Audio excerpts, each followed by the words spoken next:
안녕하세요. 반갑습니다. 오늘은 네페스 기업에 대해서 살펴보도록 하겠습니다. 재무제표를 중심으로 어떤 기업인지 분석해 보도록 하겠습니다. 네페스 기업은 일단 OST죠. 후공정 테스트 업체입니다. 2019년부터 사실 삼성전자가 파운드리 투자에 집중을 하면서 관련 이 벤더사들이 대규모 투자를 집행을 했고요. 더불어서 네페스도 마찬가지로 관련 시기에 투자 금액이 상당히 카펙스 지출이 늘었습니다. 하지만 2020년 코로나로 인해 스마트폰 수요가 생각만큼 잘 나오지 못했죠. 판매 부진하고 물량 감소가 이어지고 이어지는 매출 감소와 이제 더불어서 카펙스 투자를 막대하게 한 후에 실적이 받쳐주지 않으면 감가상각비 부담이 빠르게 잡히기 때문에 상당히 수익성 부진을 겪을 수밖에 없습니다. 지금 현재 네페스 기업의 모습이라고 할 수 있는데요. 이런 모습이 사실 이런 주가에서도 이렇게 횡보하는 지지부진한 모습으로 이어지고 있습니다.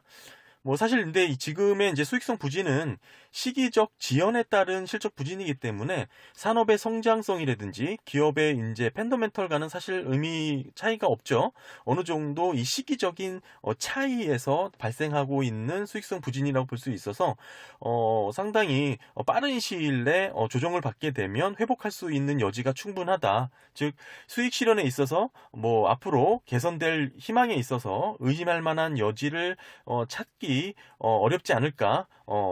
의심할 만한 여지를 찾기가 어렵다. 즉 앞으로 수익 실현에 있어서는 상당히 긍정적이고 어떻게 보면 확실한 물량이라든지 매출 증대, 수익 개선이 이뤄질 것이다라고 이제 지금 예상을 하고 있습니다. 어떤 내용으로 이렇게 예상을 하게 되었는지 재무제표를 중심으로 한번 설명을 드리도록 하겠습니다. 먼저 21년 3분기 보고서 연결 기준으로 보면 기업의 자산이 2020년과 비슷한 수준에서 잡혔습니다. 물론 소폭 증가하였고요. 기업은 2019년, 2020년 급격하게 자산이 증가하였고요. 원인으로는 보시는 것처럼 부채의 증가가 있습니다. 19년, 20년 부채가 급격하게 늘면서 부채 비율이 200%를 상회했고요. 유동 비율도 함께 높아졌습니다. 즉 단기 차입금 상환 능력에 대한 부담이 어느 정도 94%로 잡혔기 때문에 상당히 좀 부담이 되는 수준이라고 볼 수 있는데요. 21년 3분기 기준이죠. 유동 비율은 보통 150% 이상을 재무적으로 안정적이라고 평가하기 때문에 94%가 나온 건 다소 지금 수치적으로는 상당히 부담되는 수치라고 볼 수 있습니다. 이 내막을 살펴보면 사실 장기 차입금이 지금 유동성 장기 차입금으로 이렇게 분류된 부분이 있습니다. 즉 장기 차입금의 성격이지만 1년 이내에 상환해야 되는 장기 차입금은 유동성 장기 차입금으로 분류를 하기 때문에 이렇게 급격하게 유동 비율이 나빠진 원인이 되었고요. 일시적으로 잡힌 부분이기 때문에 크게 우려하거나 문제 삼지 않아도 될 부분이라고 보여집니다. 기업의 이제 자산 살펴보겠습니다. 총 자산 8,485억 원 중 유형 자산은 5,736억 원 기록했습니다. 21년 3분기 기준이고요. 전체 자산의 68%를 차지하고 대부분을 유형 자산으로 이루어졌다라는 것을 확인할 수 있습니다. 현금성 자산 1,247억 원임을 감안하면 사실상 기업의 자산 구조는 유형 자산 플러스 운영 자금, 현금이죠. 이렇게 봐도 무방합니다. 영업 핵심에 집중하는 자산 구성이라는 특징이 있고요. 재고자산의 비중이 상당히 낮고 166억 원 기록했는데 전체 자산의 2% 수준이죠. 더불어서 이제 현금성 자산이 사실 2020년 대비 감소했습니다. 461억 원 현금이 줄면서 유동자산이 14% 감소했고요. 이 부분도 유동 비율이 하락하게 된 원인이 됐겠죠. 다음은 네페스 부채 현황입니다. 5,707억 원 중 장기 차입금의 비중이 30%를 차지합니다. 가장 많은 비중을 나타내고 있고요. 1,700억 원 기록했습니다. 결국 기업은 장단기 차입금 53% 비중을 보유하고 있으면서 대부분의 부채를 차입금으로 이렇게 의존하고 있고요. 보시면 매자닌 채권도 있죠. 전환사채 448억 원, 전환 우선주 CPS죠. 386억 원, 이로 인한 파생상품 부채 19억 원 등이 있습니다. 기업의 부채는 장단기 차입금이 절반 이상 53% 비중이고요. 나머지 이제 매자닌이 되겠죠. CB, CPS, RCPS 등 15%. 나머지는 이제 영업성 부채로 구성이 되었습니다. 매자닌 채권 이렇게 살펴보면 지금 19년과 20년 장기 차입금이 크게 늘었고요. 위에서 살펴봤지만 19년도부터 기업은 공격적인 투자를 했기 때문에 장기 차입금으로 자금 조달을 하는 이유를 원인을 알 수 있을 것 같고요. 차입금만으로는 부족했기 때문에 20년 회사채를 발행을 했고, 더불어서 CB라든지 CPS, 전환우선주죠 등을 발행을 하며 자금을 모집했습니다. 참고로 지금 말씀드리고 있는 메자닌 증권은 CB, CPS, RCPS는 네페스가 아니고요. 네페스의 종속회사입니다. 네페스 아크, 네페스 라웨가 발행한 전환사채가 있고요. 네페스 라웨가 발행한 전환우선주 CPS가 있고요. 네페스 야하드가 발행한 전환상환 우선주 RCPS가 있습니다. 즉 종속회사들이 발행한 메자닌 증권이라는 것을 이해를 갖고 계시면 좋을 것 같습니다. 네페스 기업 자체만 놓고 봤을 때, 그러니까 별도 기준으로 보게 될 경우 부채 비율은 92%가 되고요. 유동 비율은 122%가 됩니다. 연결 기준으로 봤을 때와 비교해보면 상당히 재무 안정성이 좋아졌죠. 그럼에도 유동 비율은 다소 아쉬운 면이 있는데요. 이는 유동성 장기 차입금 354억 원이 잡혔기 때문입니다. 아까도 언급했지만 유동성 장기 차입금은 1년 내 상환해야 될 장기 차입금의 성격이기 때문에 일시적인 부분이 있고 사실상 장기 차입금으로 봐도 무방한 부분이 있죠. 이제 상환해야 될 기간이 다 찼기 때문에 1년 이내기 때문에 유동성으로 분류했다라는 것이니까요. 사실 이 부분을 제외하고 보면 2020년 기준으로 유동 비율은 192%였으니까요. 이 정도 수준이라고 보는 게 무방할 것 같고, 따라서 부채 비율 92%, 유동 비율 192%의 기업, 네페스 기업이라는 것을 보면 재무 안정성은 상당히 우수하다 이렇게 평가할 수 있을 것 같습니다. 종합해서 말씀을 드리면 연결 기준으로 종속기업까지 모두 포함한 연결 기준으로의 부채 비율이 205%, 유동 비율이 94%로 나왔기 때문에 종속기업들의 부채 비율이 높다 이렇게 정리를 할 수 있을 것 같습니다. 다음은 네페스 자본 현황입니다. 이익잉여금보다 자본잉여금이 다소 큽니다. 2020년, 2021년 3분기까지 해서 자본잉여금이 크게 늘었는데요. 이는 종속기업에 대한 소유 지분의 변동에 의한 부분이죠. 비지배 지분의 변동 때문입니다. 감안해서 보시면 좋을 것 같고요. 비지배 지분의 자본은 26% 수준이죠. 지금 따라서 지금 살펴본 이 대차대조표 중에 4분의 1 정도의 비중은 네페스의 주주 소유가 아니라는 것입니다. 비지배 지분이 2020년도부터 플러스로 변화된 거 확인하실 수 있죠. 즉 2020년 전까지 네페스의 종속기업들은 결손 누적으로 종속기업들의 순자산이 마이너스였다라는 것을 알 수 있습니다. 이제는 결손 누적에서 벗어나 성장세를 이어가고 있는 것을 확인할 수 있습니다. 종속기업과 네페스 모두 지금 실적면에서 이렇게 빠르게 개선되고 있다는 것을 이렇게 자본 항목에서도 확인할 수 있는 부분이 있죠. 이제 본격적으로 실적 추이를 한번 보도록 하겠습니다. 네페스 실적 추이 보시면 2019년도 피크아웃을 하고 있는데요. 2019년까지 마진율이 크게 증가하면서 뚜렷한 성장세를 보였지만 이후 빠르게 타격을 받은 모습입니다. 2020년 영업 적자 손실을 보이고 있는데요. 중요한 것은 비용 부담이 높아졌다는 것이죠. 매출 원가 판관 비율이 모두 높아졌습니다. 즉 영업 구조와 설비 라인 등 새로운 수요 시장에 대응하고 있는 모습과 2020년 핫 이슈였던 소재 부품 원재료 가격 상승의 여파가 어느 정도 맞물렸다 이렇게 볼 수 있는 부분이죠. TTM 기준으로 부품 단가는 다소 안정을 찾은 것으로 그래프상 보이고요. 판관비의 증가로 영업이익률은 마이너스가 지속되고 있는 상황입니다. 새로운 영업 및 사업구조 개편을 엿볼 수 있는 부분이고요. 그렇다고 해서 아직까지 뚜렷한 실적으로 잡히진 않고 있습니다.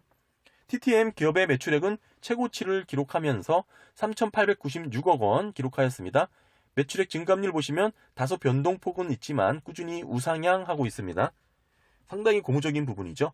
TTM 기준 매출액 보시고 영업 손실이 마이너스 62억 원, 당기 순손실도 마이너스 559억 원 기록했습니다. 영업 손실이 발생하게 된 원인, 비용을 세부적으로 살펴보면 2020년 비용의 성격별 분류입니다. 19년 대비 감가상각비가 크게 증가하였습니다. 지금 보시게 되면 영업 손실이 지금 19년도부터 2020년 사이에 크게 발생을 했죠.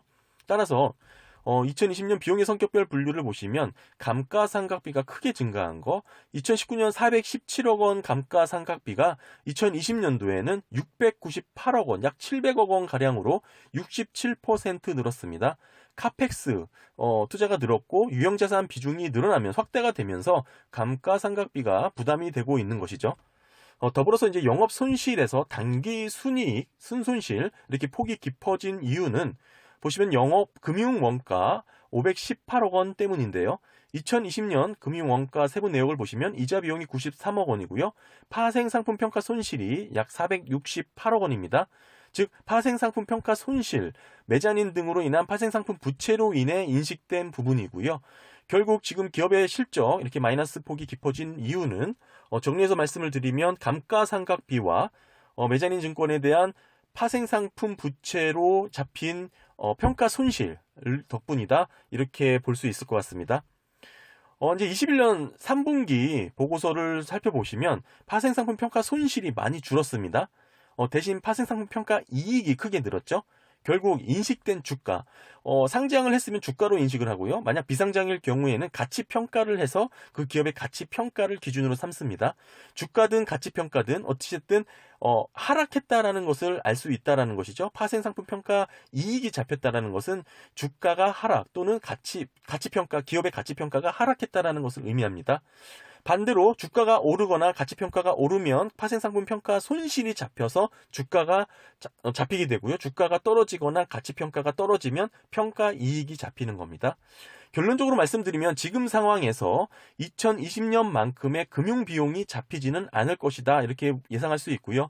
물론 4분기에 빠르게 가치평가가 좋아지거나 이렇게 되면은 모르겠지만 지금 현재 3분기까지 기준으로는 2020년만큼의 금융비용이 생기진 않을 것이다. 이렇게 예상할 수 있을 것 같습니다. 더불어서 파생상품 평가 손실은 장부상 손실일 뿐이죠. 실제 현금이 지출되는 건 아닙니다. 이제 계속해서 실적의 질적인 부분을 살펴보도록 하겠습니다. 상당히 고무적인 부분인데 부정적이지가 않은 내용이죠. 영업 현금 흐름은 적자가 아닙니다. 2020년 단기 순손실, 특히 적자 폭이 상당히 컸던 부분과 비교를 해보면 상당한 간극이 있습니다. 사실상 장부상 손실일 뿐이고 기업은 실적, 현금은 꾸준히 벌어들이고 있었다라는 것이죠. 지금 TTN 기준으로 봤을 때 2019년 실적 피크를 찍었던 수준에 근접할 정도로 영업활동 현금 흐름 상당히 좋은 모습을 보여주고 있습니다.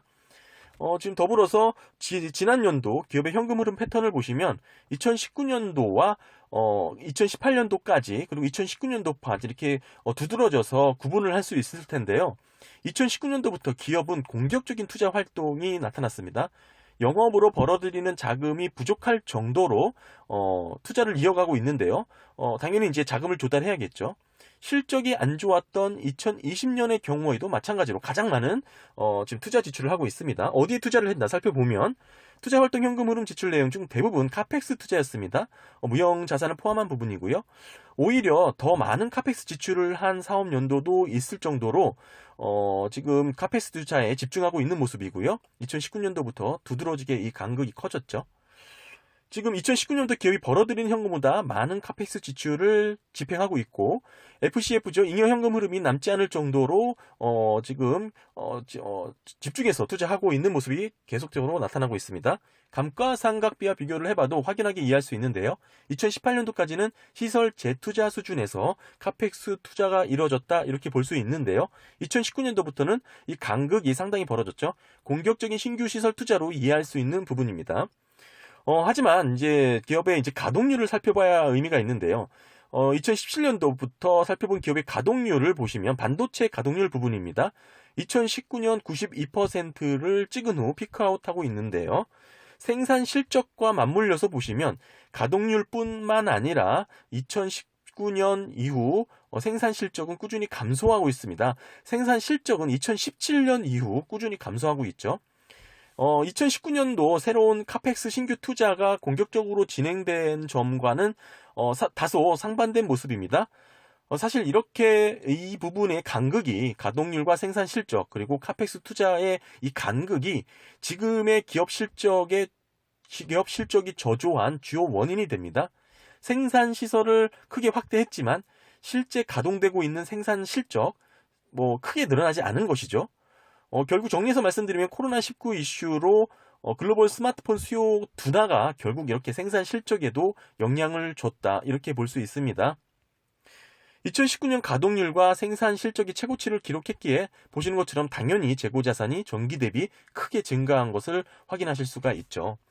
지금까지 내용 한번 종합해서 말씀을 드리면 지금 네페스는 2019년도부터 공격적인 카펙스 투자가 진행되고 있습니다. 2018년도 영업이익률 15%를 기록하며 피크아웃하고 있는데요. 현재 마이너스 2% 수준에 그쳤습니다. 영업 손실이 이어지고 있는데요. 코로나 이후 회복하지 못하고 있죠. 주요 원인은 감가상각비와 2020년에 발생했던 파생상품 평가 손실이 있습니다. 2021년에는 파생상품 평가 손실에 대한 부분은 어느 정도 해소가 되었고, 아직 감가상각비에 대한 부분은 아직 해결되지 못하고 있습니다. 기업은 삼성전자 후공정 분야 협력업체죠. 함께 성장하는 기업이라고 볼 수 있고요. 삼성전자의 시스템 반도체 비메모리 제품이 이제 후공정 업체들은 당연히 지금 삼성전자가 파운드리 드라이브를 걸고 있기 때문에 수혜를 입을 수밖에 없습니다. 2019, 2020년부터 삼성전자 파운드리 실적이 사실 지지부진한 부분도 없지 않아 있는데요. 2021년, 특별히 이제 2020년도부터 코로나 사태가 있었기도 하지만 삼성전자 핸드폰 수요가 사실 둔화됐던 부분도 있었습니다. 따라서 결국에는 이 부분이 속도를 높이는 형국에서는 다소 시기적인 지연이 있었다, 이렇게 볼 수가 있고요. 큰 흐름에 있어서 긍정적인 전망을 벗어나지는 않고 있죠. 지금의 실적 부진을 요약을 해보면 삼성전자 파운드리 가시성이 어느 정도 지금에서는 어느 정도 잡히고 있다, 이렇게 볼 수가 있는데요. 이미 그 전에 19년도, 2020년도부터 네페스는 물량 캐파 증설로 이러한 물량 확보 준비를 이미 다 갖춰 놓은 것이죠. 물론 이 과정에서 시기적 지연이 발생을 했고, 그 결과 감가상각비가 증가가 돼서 지금의 영업이익 감소로 이어졌다, 이렇게 정리할 수 있을 것 같습니다. 하지만 삼성전자의 비메모리 사업 투자는 지속될 것이고, 앞으로도 신규 시설 투자라든지 실적 모멘텀, 역량을 받을 것이라는 것은 분명하기 때문에 긍정적인 상황이라고 볼 수 있고요. 삼성전자 같은 경우는 협력업체를 한 업체에만 이렇게 지정하진 않죠. 하청업체 물량을 한 곳에만 주진 않습니다. 유사한 벤더사 사업 구조를 갖고 있는 기업들이 많은데요. 지금 비슷한 업체죠. 경쟁업체와의 사업 구도가 어찌 보면 네페스 기업의 가장 큰 리스크입니다. 실제로 2020년도에 보면 19년도 후반기부터 삼성전자 벤더사에 LB세미콘이 추가가 되었습니다. 상당 부분 지금 사업 부분이 겹치고 있는 기업인데요. 따라서 지금 현재 네페스 물량의 상당 부분이 지금 분할되고 있다, 이렇게 볼 수도 있습니다. 하지만 전체 파이가 커지는 상황을 예상하고 투자를 진행했던 부분이 있기 때문에 시기적인 지연은 어느 정도 감내해야 되지 않을까 싶고요. 지금 기업의 주가는 36,550원 수준으로 봐서 지금 기업의 주식수 2,305만 9,202주를 곱하면 시총은 8,428억 원입니다. 22년 컨센서스 당기순이익이 약 405억 원 잡혔는데요. PER 멀티플이 20배 나왔습니다. 기업이 주력으로 이제 집중하고 있는 산업 부분은 PMIC입니다. 그러니까 스마트폰 배터리 용량 증가와 함께 수요가 증가하고 있는 이 전력 반도체 부분이죠. 더불어서 이제 전기차 보급 확대라든지 5G 통신 장비 보급 등으로 인해서 어느 정도 시장이 지속적으로 성장될 것이라고 전망하고 있는 산업 부분입니다. 유사한 경쟁 업체를 보면 지금 12개월 포워드 PER로 보시게 되면 테스나가 13배고요. LB세미콘이 12배, 하나마이크론이 14배 수준입니다. 지금 후공정 업체 네페스, LB세미콘, 테스나의 사업 부분을 보시게 되면 유사한 듯 서로 약간 맞물려 있는 부분들이 조금씩 다른데요. 지금 중점적으로 투자하고 있는 분야는 다르죠. 삼성전자, OSAT 주요 업체 한번 내용 보시면 네페스는 PMIC죠. 전력 반도체에 집중하고 있고요. 물론 DDI도 조금 이렇게 맞물려 있긴 합니다. 테스나 같은 경우에는 CIS, 이미지 센서에 집중하고 있고요. LB세미콘은 DDI, 디스플레이 구동칩에 집중하고 있습니다. 즉 네페스와 직접적으로 사업 부분이 겹치는 기업은 LB세미콘이고요. 지금 LB세미콘 같은 경우에선 PMIC랑 DDI가 이렇게 상당히 좀 겹치고 있는 부분 확인하실 수가 있죠. 하지만 네페스의 가장 큰 장점으로는 팬아웃을 중점적으로 투자한 기업이라는 것입니다. 따라서 단기적으로는 어느 정도 사업 부분이 맞물려 있지만 중장기적으로 이렇게 비메모리 반도체의 성장세를 놓고 봤을 때 PMIC 영역에 국한하지 않고 RF라든지 AP 등 사업 확장이 얼마든지 가능한 그런 장점을 갖고 있습니다. 스마트폰 시장 회복과 더불어서 5G라든지 AI 등 스펙 강화에 따른 고성능, 비메모리 수요 증가는 불가피한 상황이기 때문에 어느 정도 지금의 시기적 지연을 잘 견디고 어느 정도 감내한다면 앞으로 크게 실적 모멘텀이 개선되거나 개선될 효과적으로 두드러지게 나타날 부분은 분명하다, 이렇게 예상할 수 있을 것 같습니다. 넷패스 기업 오늘 재무제표와 주요 내용에 대해서 살펴봤고요. 그동안 주가가 지지부진하면서 상당히 지금 횡보하는 모습도 많이 보였지만 이제 삼성전자 파운드리 시스템 반도체가 어느 정도 지금 집중을 받고 있고 뭐 강한 드라이브라든지 가시적인 성과가 나타나고 있고요. 뭐 이제 코로나 이후 뭐 스마트폰 수요도 개선되고 있는 부분이 여기저기 나타나고 있고 반도체 병목 현상도 해결되고 있는 부분이 잡히고 있기 때문에 앞으로 이제 2022년 기업의 이제 성장성은 상당히 긍정적으로 평가할 수 있다, 이렇게 정리할 수 있을 것 같습니다. 아무쪼록 오늘 넷패스 기업 궁금하신 분들에게 다소 도움이 되셨길 바랍니다. 감사합니다.